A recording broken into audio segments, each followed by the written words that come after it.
barely got through it.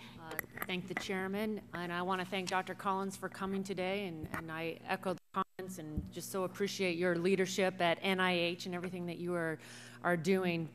Appreciated your testimony this morning. I had the opportunity recently to meet with Dr. Chris Austin from NCATS and was very excited to learn about NCATS and particularly one pilot project, the Discovering New Therapeutic Uses for Existing Molecules program.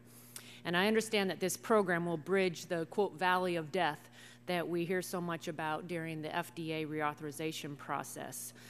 I wanted to ask, do you think that this kind of an expansion of a role at NIH is going to improve NIH and better reflect the healthcare needs in our country, given that some are suggesting that this kind of a mission could, this kind of an expansion of a mission from medical research to drug development may be beyond what NIH should be doing? Well, I understand the concern, and certainly when NCATS was first being rolled out, there was a lot of misunderstanding about what its goals really were.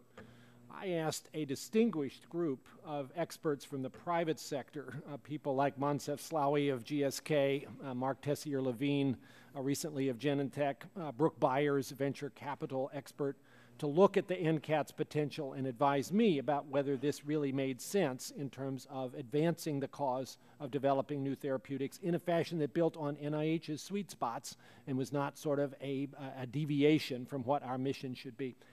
They started out intensely quizzical and ended up wildly enthusiastic, and I'd be glad to share their report with this committee.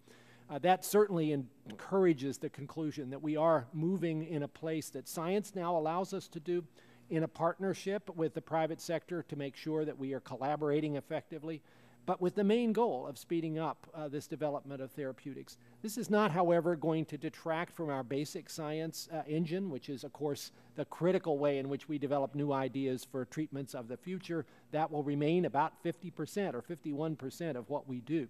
It's mostly reorganizing capabilities that we had, and you learned about some of those from Dr. Austin, into a more effective engine for doing this kind of discovery focused on the bottlenecks.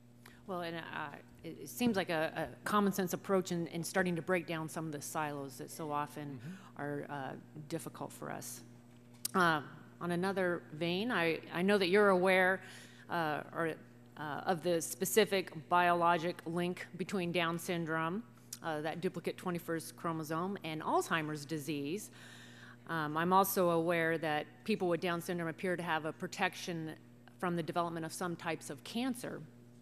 And this seems to be a population from which many researchers could learn many things, not only that would help people with Down syndrome, but to help the general public. And I wanted to ask, what other efforts do you see as a catalyst for improving collaboration between scientists and institutions?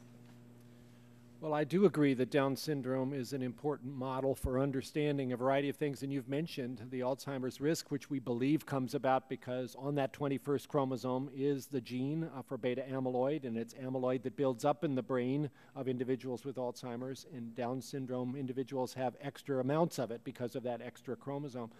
This fact that there's a protection against cancer is recently come to light and is certainly intriguing, suggesting that we could learn something there as well. I know you've spoken with Dr. Guttmacher, who's the director of the National Institute of Child Health and Human Development, and he has now recently formed a Down syndrome consortium, bringing together NIH and a variety of other organizations to focus on such things as, should there be a Down syndrome registry to be able to be sure that we have the maximum opportunity to collect that kind of data and even to offer clinical trial participation in a broader way. And I'm excited to see where that goes. I'm trained as a geneticist myself.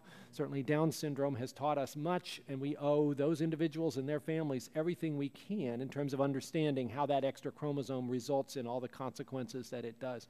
So it's an area of great, intense current interest. Thank you, and much potential. I'm going to yield back the balance of my time.